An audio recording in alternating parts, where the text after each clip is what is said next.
del Signore. Stamattina facciamo una scuola dei discepoli un po' più accorciata, più breve, appunto perché noi dopo abbiamo anche l'Agape e quindi noi vogliamo entrare. Io chiedo alla regia di andare un pochino avanti.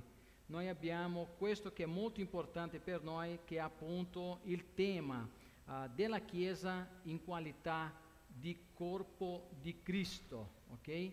Allora, se mi date un secondo che voglio solo anch'io caricare qua i miei appunti, così noi possiamo vedere tutti insieme. Allora, chi è il corpo di Cristo? Innanzitutto, mentre si sta caricando, chi è il corpo di Cristo? La Chiesa è il corpo di Cristo ed è formata da quante membra? Ecco, questo, quindi tutti coloro che hanno creduto in Cristo Gesù. Se una persona non ha creduto nel Signore, può essere parte del corpo di Cristo. Perché si dice, perlomeno in giro, si dice quella storia, no? Quella lenda, no? Una leggenda, che tutti siamo figli di Dio. Oppure quel detto in latino, vox populi vox Dei, no? Se la voce del popolo è la voce di, diciamo, di Dio, no? Mentre noi sappiamo che non è affatto così.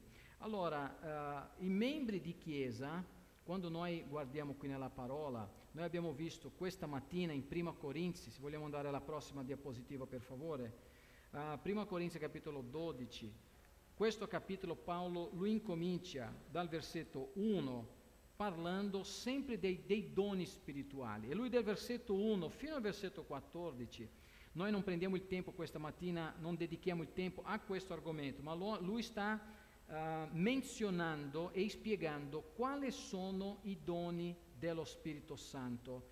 Poi dopo lui spiega come i doni dello Spirito Santo funzionano. Funzionano come? All'interno di chi? Del corpo di Cristo. E questo corpo di Cristo, che è formato da tante membra, possiamo leggere il versetto 12 perché è il riassunto, lo leggiamo, poiché come il corpo è uno e ha molte membra, tutte le membra del corpo, benché siano molte, formano un solo corpo, così è anche di Cristo. Allora, quanti corpi esistono? Sempre versetto 12, guardate il versetto 12. Quanti corpi esistono? Un solo corpo. Allora, se esiste un solo corpo, Paolo continua dicendo che cosa? Tutte le membra sono del corpo. Quindi esiste un solo corpo, però esiste una varietà di membri. Non solo un tipo di membro, ma una varietà, perché siamo tutti diversi. E poi lui dice, sempre in questo versetto, benché siano molte, formano un solo corpo, così è anche di Cristo. È interessante che la parte iniziale del versetto e la parte finale è la stessa cosa. Avete notato?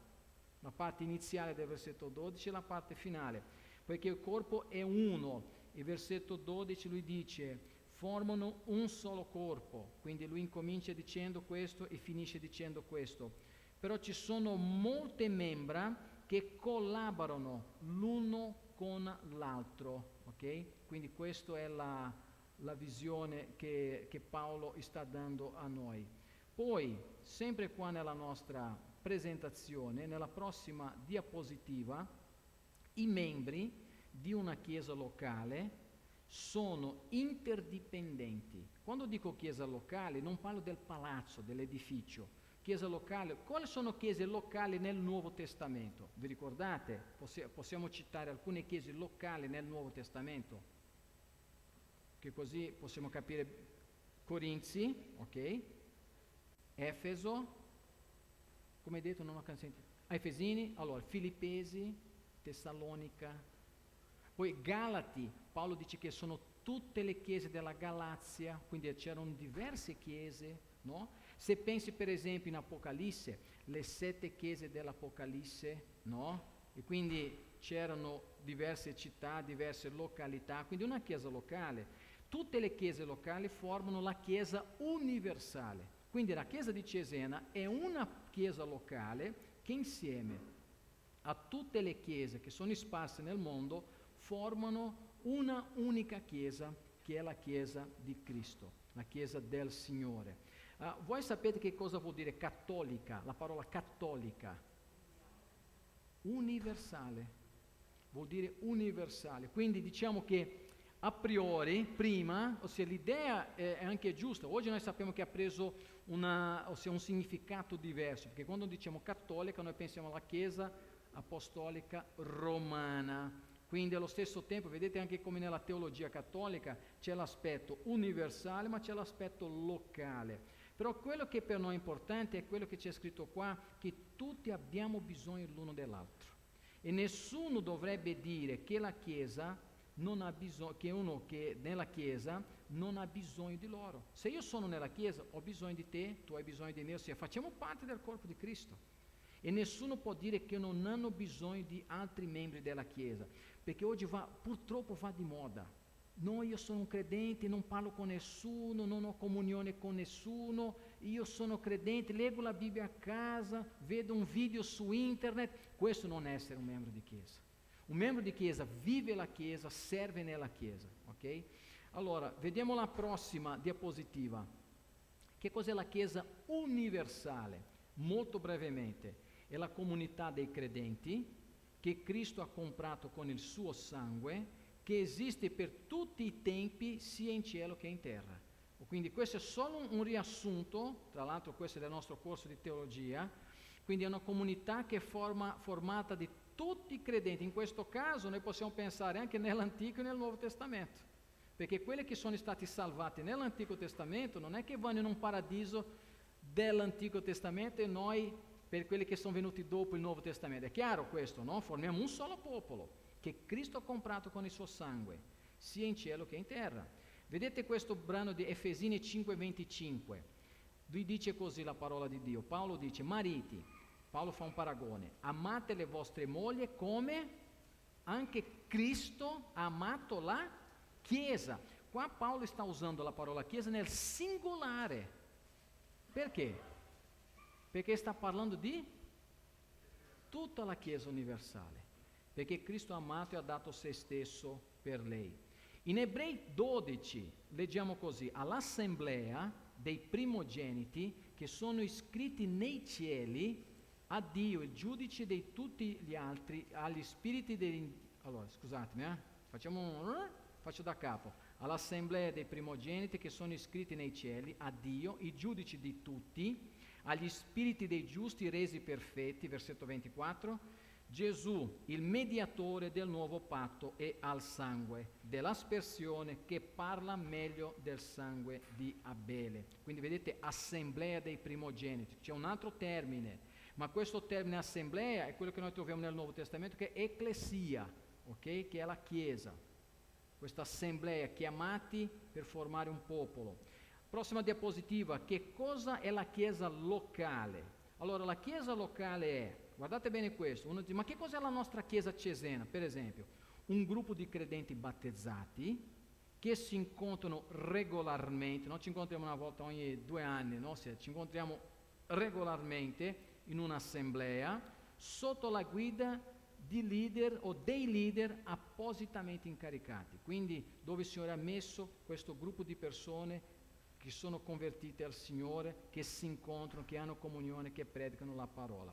Vediamo alcuni esempi. Avete già voi altri dato esempi, ma in Romani 16 versetto 5 salutate anche la Chiesa che si riunisce in casa loro, salutate il mio caro Epeneto, che è la primizia dell'Asia per Cristo. Quindi un esempio di Chiesa locale.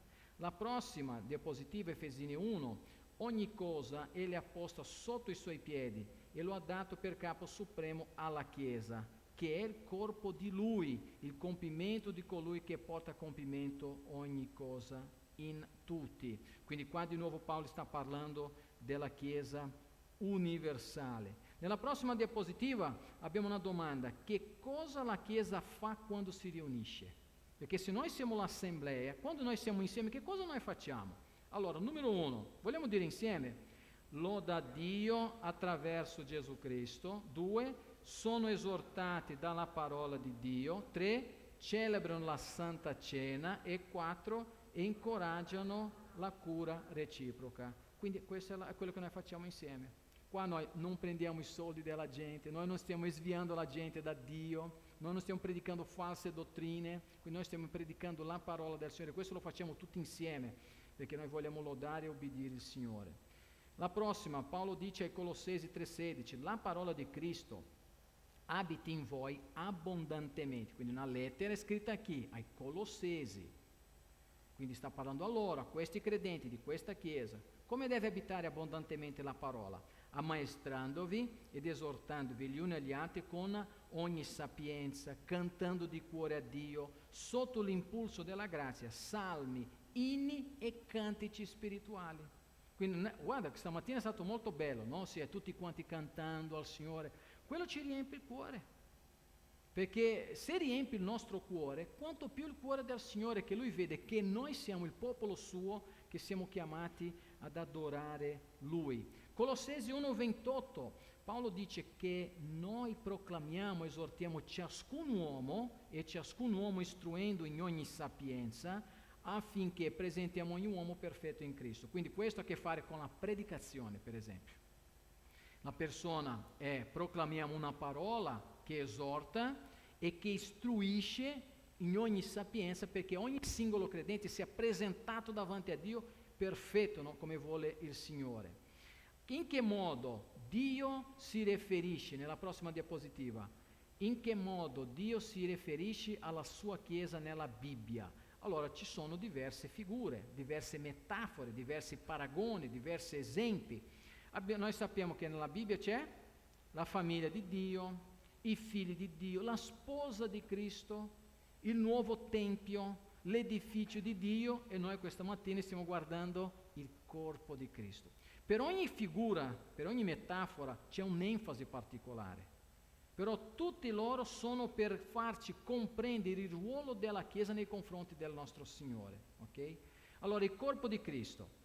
Paolo afferma che Cristo è il capo della Chiesa e è come il corpo, come si distingue dal capo. Allora Gesù è capo, ma lui non è, ossia noi non possiamo pensare che noi siamo il capo, o che noi siamo diventati, noi facciamo parte del corpo di Cristo, ma Gesù è sempre il capo. È chiaro, no? Ossia qualcuno dirà che il capo della Chiesa si trova a Roma, e quando esce il fumo bianco, ecco, abbiamo trovato il nuovo capo della Chiesa. Con tutto il rispetto a chi crede diversamente, però biblicamente il capo della Chiesa è Cristo. Cristo è il capo del corpo, Cristo è il capo della Chiesa. Vediamo alcuni esempi. Efesini 4. Ma seguendo la verità nell'amore, cresciamo in ogni cosa verso colui che è il capo, cioè Cristo. È interessante che Paolo non ha detto che erano gli apostoli, no? Ha detto, guarda, dopo Gesù ci sono gli apostoli, no? Che devono venire come capi della Chiesa, o c'è la Maria che è la capa della Chiesa, no? No, è Cristo il capo della Chiesa. Non possiamo mettere un'altra persona. Da Lui, ossia da Cristo, tutto il corpo come? Ben separato? No, ben collegato, ben connesso, mediante l'aiuto fornito da tutte le giunture, trae il proprio sviluppo nella misura del vigore di ogni singola parte, per edificare se stesso nell'amore. Quindi il capo è Cristo, siamo noi collegati l'uno con l'altro e insieme noi siamo collegati con Cristo. Quando un gruppo di persone che era collegato a Cristo ma dopo si stacca da Cristo, quello non è più una chiesa. Magari fuori c'è scritto chiesa, ma che cosa diventa? No? Nella Bibbia per esempio ci sono alcune che sono chiamate sinagoga di Satana, no? Quindi cosa molto seria, o la Babilonia addirittura.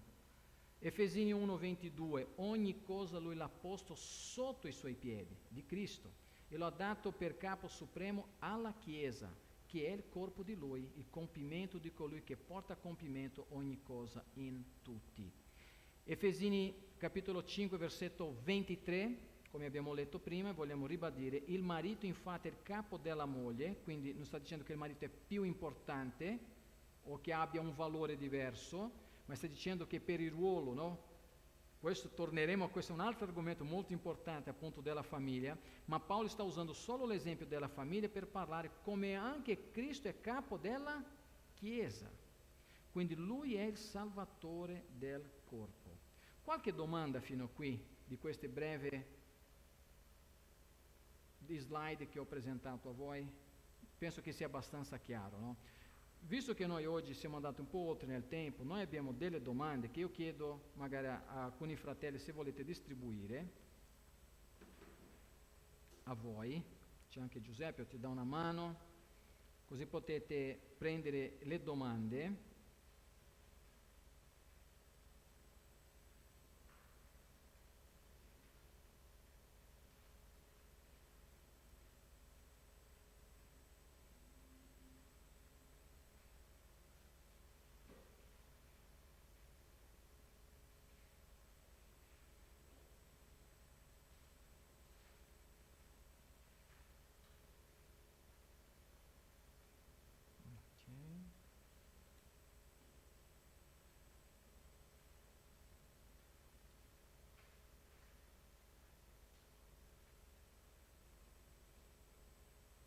Allora, cari, quali sono... Giuseppe, vuoi leggere te? Prendi il microfono e se te vuoi leggere qua ai fratelli, fai una garellata a tutte le domande, ossia fai una lettura breve di tutte le domande che noi abbiamo, per favore. Prima domanda, quale metafora usa Paolo per descrivere la Chiesa in questo testo? Numero 2, cosa dice Paolo di vero per ciascuno di noi che siamo cristiani? Versetto 13. Domanda 3, cosa dice Paolo non essere vero per il corpo? Versetto 14, cosa significa questo per la Chiesa? Domanda numero 4, cosa dicono piede e orecchio nei versetti 15 e 16? Quale emozione o atteggiamento si sta esprimendo? Domanda numero 5, quali sono i due punti principali nella risposta di Paolo a ciò che dicono piede e orecchio? Versetto 17 a 20. Domanda 6, sei mai stato tentato a pensare che la tua Chiesa non avesse bisogno di te? O hai mai interagito con qualcuno che pensava che la Chiesa non ne avesse bisogno? Come applicheresti l'insegnamento di Paolo qui a quella lotta? Domanda 7, in questo brano Paolo insegna che il corpo ha bisogno di ogni membro per essere in salute. Vedi l'insegnamento in Efesini 4, 15 e 16. La domanda, quali sono alcuni modi concreti in cui puoi usare i doni che Dio ti ha dato per edificare la tua Chiesa? Domanda 8, cosa dicono occhio e testa nel versetto 21? Che atteggiamento esprime questo? Domanda 9, quali sono i due punti principali nella risposta di Paolo a ciò che occhio e testa dicono nel versetto 21? Vedi versetto 22 a 25. Domanda 10, quali sono i due obiettivi della disposizione di Dio dei membri del corpo che Paolo menziona nel versetto 25? Qual è l'esempio che dà nel versetto 26 per illustrare queste cose? Domanda 11, puoi fare un esempio incoraggiante di qualche tempo in cui hai osservato un membro della tua Chiesa in lutto con un altro membro che piangeva, oppure di gioire con qualcuno che è stato onorato? Domanda 12, sei mai tentato di pensare che non hai bisogno della Chiesa o almeno che non hai bisogno di alcuni membri della Chiesa? In che modo l'insegnamento di Paolo in questo passaggio affronta questo atteggiamento? Domanda 13, potremmo riassumere l'insegnamento di questo brano dicendo che come cristiani e come membri di chiese locali dovremmo pensare a noi stessi meno come individui indipendenti e più come membri di un corpo. Come dovrebbe influire la tua interdipendenza con gli altri membri della Chiesa? Punto A, con chi parli in chiesa domenica mattina? Punto B, come ti relazioni con i membri della Chiesa che hanno origini etniche diverse? Punto C, come ti relazioni con i membri della Chiesa anziani e giovani? Punto D, riesci a pensare ad altri modi concreti per applicare l'insegnamento di questo passaggio? Grazie mille. Allora cari, domanda di numero... Sì, possiamo... Ecco, facciamo una cosa un po' breve questa mattina. Qual è la metafora che Paolo usa in questo capitolo 12, dal versetto 12 al versetto 27? Esatto, quindi usa la metafora del corpo dove formiamo un unico corpo con tante membra. Domanda di numero 2, che cosa dice Paolo di vero per ciascuno di noi che siamo cristiani? Versetto 13 ci dà la risposta. Quindi guardate versetto 13, capitolo 12, versetto 13. Siamo stati battezzati dove? Quindi attraverso lo Spirito Santo siamo stati battezzati in un unico corpo. Uno non può essere parte del corpo di Cristo se non ha avuto lo Spirito Santo. Perché stiamo enfatizzando questo? Perché noi sappiamo che in alcuni contesti evangelici si dice che se tu non hai avuto la manifestazione di glossolalia, di parlare in lingue, tu non hai lo Spirito Santo. Paolo sempre nel capitolo 12, alla fine di questo capitolo, lui dice per esempio, no? Versetto 28, anzi scusate, versetto 29, capitolo 12, prima Corinzi. Sono forse tutti apostoli? Lui fa una domanda. No. Sono forse tutti profeti? Sono forse tutti dottori? Fanno tutti dei miracoli? Tutti hanno forse i doni di guarigioni? Parlano tutti in altre lingue? Interpretano tutti? Voi però desiderate ardentemente i carismi maggiori. Allora, avere lo Spirito Santo è un dono generale. Tutti i credenti che sono in Cristo Gesù hanno per forza lo Spirito Santo perché è una promessa del Signore Gesù, non è una promessa umana. Un pastore, un missionario, un credente non può dire adesso io ti do lo Spirito Santo, perché questa è un'opera che Dio Padre, Dio Figlio mandano lo Spirito Santo a noi, se noi abbiamo ascoltato e creduto nella parola del Signore. Quindi lo Spirito Santo abbiamo tutti. E quindi questo è quello che dice che è vero per ogni singolo credente. Noi abbiamo lo Spirito Santo, il che vuol dire che è una responsabilità. Come curo il mio corpo e come uso il mio corpo per la gloria di Dio, perché sono diventato parte, ossia del regno del Signore. Amen? Quindi la mia responsabilità è grandissima. Dico mia nel senso nostra responsabilità. Quindi questo significa che noi per la fede abbiamo ricevuto lo Spirito Santo. Domanda 3. Cosa dice Paolo non essere vero per il corpo e cosa significa questo per la Chiesa? Versetto 14. Infatti il corpo non si compone di un membro solo, ma di molte membra. Quindi che cosa non è vero e che cosa significa questo per la Chiesa? La Chiesa è formata di quante membra? Di molte membra. Quindi che cosa dice Paolo che non è vero in base a questo versetto? Esatto. Quindi guardate bene Paolo cosa dice nel versetto 14. Infatti il corpo non si compone di un membro solo. Noi siamo formati, cioè noi tutti formiamo il corpo di Cristo. Ok? Che cosa significa? Che ci sono tante membra diverse che formano un corpo. Domanda di numero 4. Cosa dicono piedi e orecchio nei versetti 15 e 16? Secondo Paolo, che cosa hanno detto i piedi e le orecchie? Qualcuno che legge e lo dica.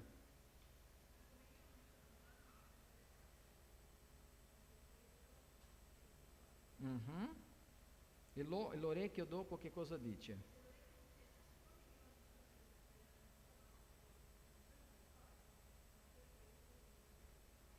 Allora, Paolo sta usando sempre la metafora del corpo e dei membri. Quindi nel versetto 15 lui dice, se il piede dicesse, siccome io non sono, quindi il piede dice, io non sono umano, non sono del corpo, perché sono il piede, non sono la mano, no? Perché magari il piede pensa che la mano sia più importante. Questa persona, che cosa sta sbagliando? Il membro che pensa così? Sì. Ok? Quindi la stessa cosa l'orecchio e il piede, quindi un paragone che sta dicendosi, perché io non sono l'occhio non sto bene, allora se sto in un'altra parte del corpo non va bene. Quindi quale emozione e atteggiamento che sta esprimendo? Sia il piede e l'orecchio in questo caso. Io non sono la mano, non sono niente. Qual è l'emozione? Qual è il sentimento? Sottovalutarsi, di inferiorità. Cari, tutti sono importanti all'interno della Chiesa. Tutti. Fabiano, ma io sto lavorando, non posso. Caro, allora prega al Signore per la Chiesa. Hai capito? Perché ci sono persone che magari, no? mi rendo conto che non possono per un motivo o l'altro. Allora prega il Signore, ma usa i tuoi doni, sta insieme alla tua Chiesa. Ma se io, capito? Se è molto importante, ossia che noi ci rendiamo conto, non c'è nessuno che sia inferiore, tutti sono importanti. Prova a togliere un organo che magari tu non lo vedi e vedi se vivi bene. No, faccio un esempio. Ossia, no, anche se non è un organo vitale, ma è importante lo stesso, ok? Se magari togliamo il cuore, uno non può vivere. Se magari la coliciste la puoi togliere, però non è detto che, hai capito, se che è tutto, perché se il Signore l'ha messa lì nel corpo è perché serve. Allora la stessa cosa nel corpo del Signore. Domanda 5. Quali sono i 2 punti principali nella risposta di Paolo a ciò che dicono i piedi e l'orecchio? Versetto 17 a 20. Date un'occhiata. E chi anche vuole leggere questi versetti brevemente. O date un'occhiata prima personalmente, ossia ognuno nella sua Bibbia. Quali sono i 2 punti principali? Ok, quindi abbiamo la natura del corpo è che ci sono molte membra ma formiamo un solo corpo. Ok? E se un corpo non avesse molte membra sarebbe un corpo? No. Ok? E poi la seconda cosa? Versetto 18, chi è che ha organizzato? Guardate anche voi ragazzi là nel versetto 18, che cosa il Signore ha fatto per organizzare? Come Lui ha voluto. Quindi non è una questione di bravura, è una questione la persona ha avuto un dono da Dio per servire nel corpo di Cristo. Ok? Allora, domanda di numero 6. Sei mai stato tentato a pensare che la tua Chiesa non avesse bisogno di te? Guarda che domanda. Non sono importante. Sai che magari uno può pensare questo. Io non conto. O hai mai interagito con qualcuno che pensava che la Chiesa non avesse bisogno di questa persona? Come applicheresti l'insegnamento di Paolo qui a questa lotta? Ossia, cosa potresti consigliare a una persona che dice, io non conto? Con 1 Corinzi capitolo 12, tu cosa puoi dire a un fratello o una sorella che si sente così? Quindi, non è vero, poi, scusami, siamo tutti importanti? Amen. Amen. Qualcun altro? Molto bene. Qualcun altro vuole aggiungere o dire... Cosa direbbe a una persona che magari si sente che non è parte della Chiesa, non è importante?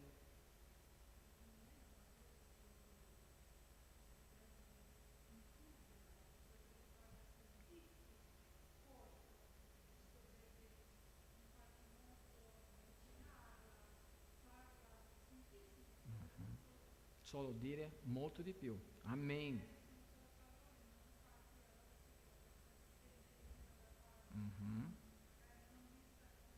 Sì.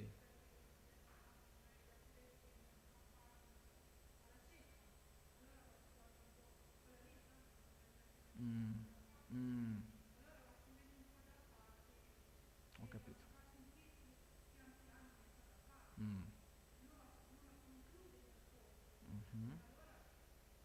Sì, esatto.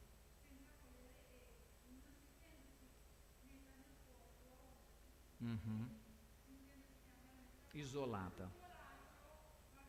Sì. Sì, sì.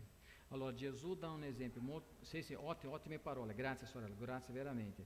Allora effettivamente non bisogna stare solo nelle parole, ma bisogna dimostrare, e questo è molto importante perché a volte tu puoi avere affinità più con una persona che con l'altra, ok? Perché per personalità, a volte per l'età dei tuoi figli che sono la stessa età, quindi c'è un discorso, un legame per qualche motivo, ma ciò non vuol dire che io non mi devo impegnare a legarmi a tutte le persone del corpo, e quindi il discorso sempre di parlare, di incoraggiare, di pregare, di abbracciare la persona, nel senso di farla sentire partecipe. Questa è una cosa che noi ci dobbiamo impegnare, perché penso, se tu pensi alla tua famiglia, ai tuoi figli, tu ti impegni perché ami i tuoi figli, ma non c'è un amore che ci spinge naturalmente a fare quella cosa, anche se devi fare un servizio, un lavoro, no? Servire la tua famiglia, non lo fai? La stessa cosa, quindi usando la figura della famiglia all'interno del corpo, è la stessa cosa. Quindi a volte non hai voglia, no, di cucinare per la tua famiglia, faccio un esempio, sei stanca o sei stanco, ma lo fai perché è la tua famiglia. Allora la Chiesa è dove noi dobbiamo dimostrare. Le mani devono allungarsi per lavare i piedi, ma dopo sono i piedi che ci portano ovunque. Non sono le mani, no? Immagina se tu dovessi camminare con le mani, no? Così, farebbe un gran male. Magari fai 2 passi e boom, non neanche. Quindi, cari, è molto importante questo. Grazie mille, sorella, molto ben detto. Sì, è quello che noi dobbiamo fare. Non avere un cerchio ristretto, magari quella persona non parla forse la mia lingua o non parla il mio dialetto. Questo è molto comune a volte. Non deve essere così, devo impegnarmi a conoscere, amare mio fratello e sorella e dimostrare questo amore. Allora, domanda 7 è anche una domanda aperta. In questo brano Paolo insegna che il corpo ha bisogno di ogni membro per essere in salute, ok? Quindi perché formiamo, ossia cresciamo in ogni cosa verso colui che è il capo, Efesini 4, 15 e 16. Quali sono alcuni modi concreti in cui puoi usare i doni che Dio ti ha dato per edificare la tua Chiesa? Allora, abbiamo sentito qui che lo devo incoraggiare quella persona non solo con parole ma con i fatti. Quali sono alcuni esempi di fatti, di esempi pratici che noi possiamo fare per incoraggiare una persona, secondo voi, la vostra opinione? Quindi fare una telefonata, ok? Che altro? Pregare, sì. Che altro possiamo fare?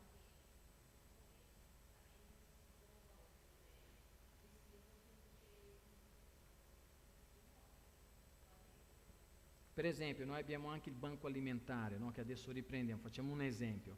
Se c'è una persona che ha bisogno, quindi magari la persona può trovarsi in difficoltà, a volte non vuole dire, sai? Allora bisogna anche sapere come approcciare il problema, eh? Non è che dici, oh, ti ho portato questo. Bisogna anche a volte saper arrivare, no? Parlare con una persona, no? Qualche altra opinione? Che cosa si può fare? Si può andare a trovare la persona? Si può andare a trovare? Sì, dare un passaggio magari, amen. Sì, certo, esattamente.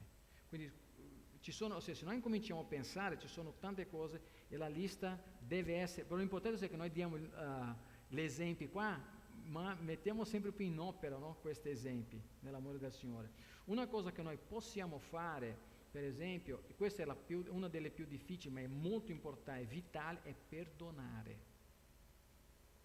Questo è per dimostrare che la persona fa parte della Chiesa. Un figlio ti ha fatto arrabbiare, ti ha fatto perdere proprio la pazienza, ma adesso non è più tuo figlio. Allora, hai capito? Quindi che fai? Se fosse così, ossia, tutte le mamme avrebbero tagliato la testa ai figli, metaforicamente parlando, no? Se è un esempio metaforico.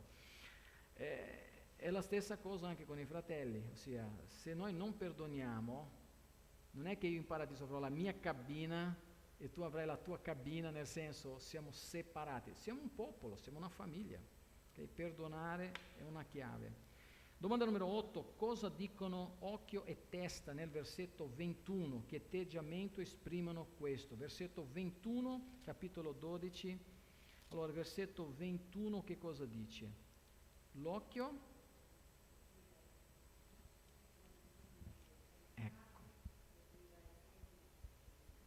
Quindi dire io non ho bisogno, è brutto, vero? Mamma mia, non ho bisogno di te, ma abbiamo bisogno. Guarda, noi quante dita abbiamo nella mano?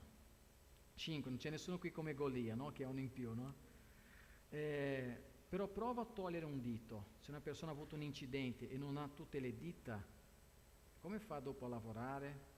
No, se è molto difficile, potrà lavorare, però farà molta più fatica o in base al lavoro che fa non potrà più esercitare la sua mansione di prima. Quindi non possiamo mai dire, no, avere questo atteggiamento di superiorità. Domanda di numero 9, chiedo anche alla regia di andare avanti.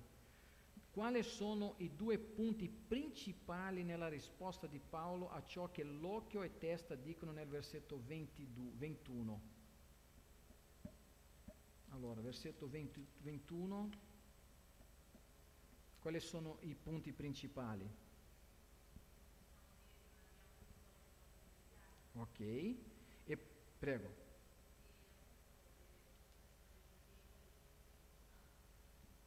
Esatto, bravissima, perché appunto Paolo sta dicendo, no, che al contrario le membra del corpo che sembrano essere più deboli sono invece necessarie, tutto è necessario, ok? Il fatto è che perché è così? Perché il Signore nel disegnare il corpo di Cristo ha stabilito così, Dio ha fatto. E anche quando Lui l'ha fatto, per esempio, quando Lui ha messo una persona in questo ruolo, in quest'altra persona in quest'altro ruolo qui, non è che la persona in sé già ha la capacità, è Dio che dà attraverso lo Spirito Santo. Anche un predicatore, perché non è una questione di bravura. Ah, quello è bravo. No, se ha avuto il dono, può essere un bravo professore, ma se non ha lo Spirito Santo sarà un professore, non un predicatore che predica la parola. C'è una grossa differenza qua, come il Signore ha voluto. Domanda di numero 10. Allora, quali sono i due obiettivi della disposizione di Dio dei membri del corpo che Paolo menziona nel versetto 25? E qual è l'esempio che dà nel versetto 26 per illustrare queste cose? Allora, versetto 25. Versetto 25 noi leggiamo: perché non ci fosse divisione nel corpo, ma le membra avessero la medesima cura le une per le altre. Quindi quali sono i due obiettivi? Numero 1, non ci fosse divisione, ok? E poi prendersi cura gli uni degli altri. Quando tu fai, io spero che qualcuno qui abbia fatto la doccia, no? Se fai la doccia ogni tanto, io spero di sì. Però quando fai la doccia, per esempio, non lavi solo metà del tuo corpo, oppure lavi una mano e non lavi l'altra. Magari la mamma deve dire ai figli: ma hai lavato i piedi? Lava bene sotto il braccio, hai lavato? Ossia, deve lavare 2 piedi, no? Deve pulire l'orecchio, anzi, tutte e due. Deve lavare i denti, non è che lavi solo questi davanti e quelli di dietro no. Ma cosa stai dicendo? Quindi per illustrare che dobbiamo avere cura, quindi tu usi il corpo per curare il corpo, no? Quando ti metti la crema, no? Perché la pelle magari è troppo secca, quindi tutto questo è il corpo che si cura. Quindi in questo caso nella Chiesa è quando noi ci edifichiamo. Quello che stiamo facendo qua adesso, ci stiamo edificando, stiamo crescendo insieme nella parola. Domanda 11. Puoi fare un esempio incoraggiante di qualche tempo in cui hai osservato un membro della tua Chiesa che era in lutto, che stava male e che piangeva? Oppure di gioire con qualcuno che è stato onorato? Allora, una persona che si trovava nel momento difficile e tu hai pianto insieme a quella persona. Oppure una persona che si trovava nel momento di gioia e tu hai gioito con quella persona. Ci ricordiamo qualcosa, magari tu personalmente, che vuoi condividere?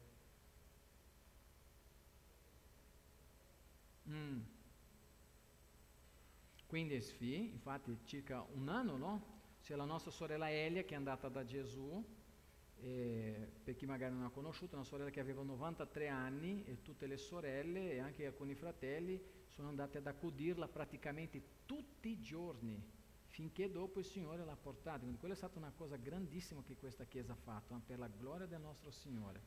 Quindi abbiamo pianto, però siamo stati insieme. E il momento di gioia? Ecco, bravissima, vero? Ma è esattamente così, Angelo. Non è una cosa, vede che noi, no?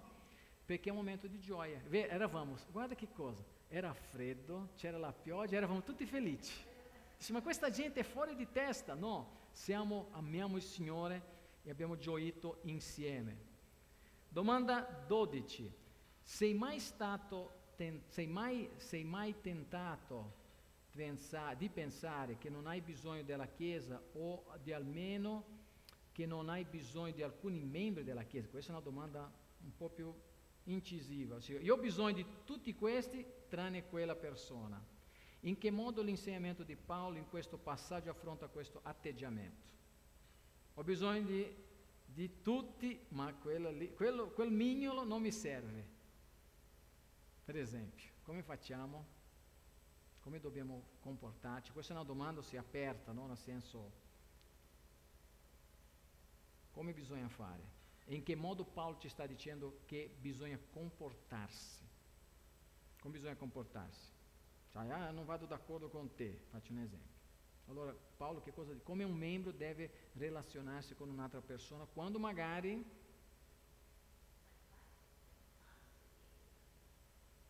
fare pace, perdonarsi, ok? Scusa, prego. Ah, certo, assolutamente. Questo è molto importante, non è perché io chiedo perdono, oppure io ho perdonato te, che dopo tu continui a fare sempre lo stesso errore. Noi dobbiamo, se c'è un cambiamento, allora bisogna essere un cambiamento definitivo, no? Sia che il Signore ci insegna, uno purtroppo sbaglia, io sbaglio, noi sbagliamo, noi tutti sbagliamo, però non vuol dire che noi dobbiamo continuare a sbagliare. Il Signore dice che noi dobbiamo perdonare sempre. Però ciò non vuol dire che la persona, ossia, anche nei confronti di Dio, Dio perdona, allora io posso continuare a peccare. Non va bene. Quindi il Signore vuole un cambiamento anche in noi. Però questo è effettivamente una cosa che noi dobbiamo sempre esercitare. Prego.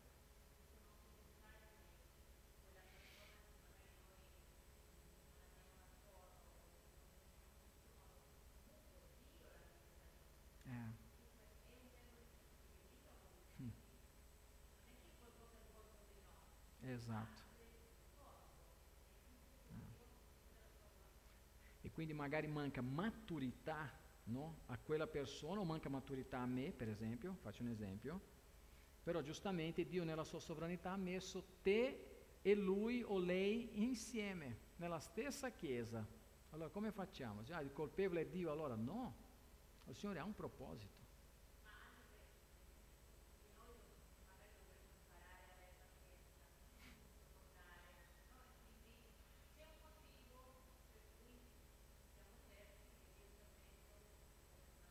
Esatto.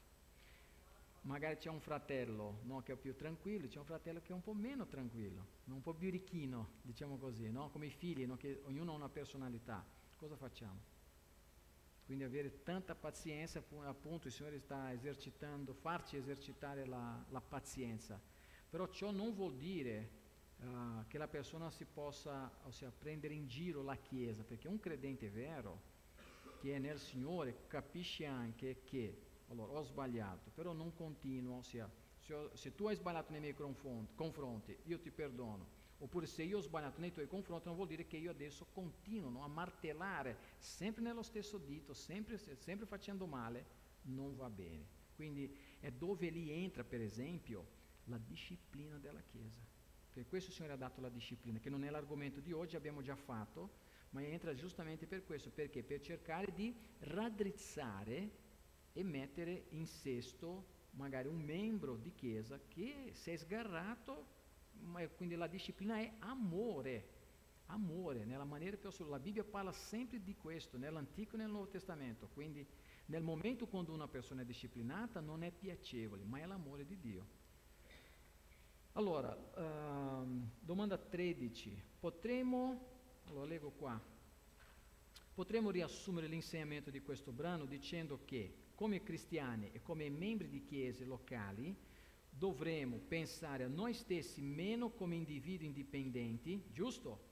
E più come membri di un corpo. Se cambiamo il modo di pensare, cari, cambia completamente la Chiesa. E poi, come dovrebbe influire la tua interdipendenza? Comprendete bene questa parola, interdipendenza? Perché l'indipendenza vuol dire che io vivo da solo. Interdipendere vuol dire che noi insieme, io dipendo da te e tu dipendi da me. No? Interdipendenza con gli altri membri della Chiesa. Queste sono domande che possiamo rispondere anche a livello personale, no? Ossia, con chi parli in chiesa domenica mattina? No? Immagina te, arrivi, con chi hai parlato? Solo con le stesse persone? Hai provato a parlare con qualcun altro? B.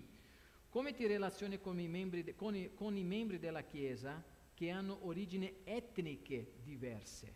Che noi abbiamo, no? Ossia, un'insalata culturale. Allora, no, con quella persona io non parlo. No? Con questa persona io parlo.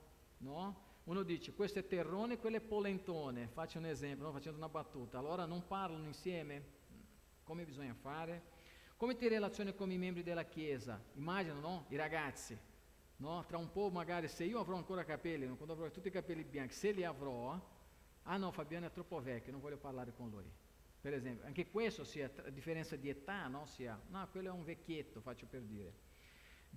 Riesci a pensare ad altri modi concreti per applicare l'insegnamento di questo passaggio, di questo brano, no, della scrittura? Quindi questo è un qualcosa da farci riflettere molto, perché quando noi curiamo la Chiesa, dopo, quando io curo l'altro membro, dopo io sono quello che riceve la benedizione. Quando tu benedici una persona, hai dato l'amore, tu ricevi quella benedizione. A volte non sarà subito, però se ogni membro fa questo, allora la Chiesa intera è edificata. Amen? Qualche domanda? Se non ci sono domande, alziamoci in piedi, vogliamo pregare al Signore e ringraziamo il Signore per la scuola dei discepoli.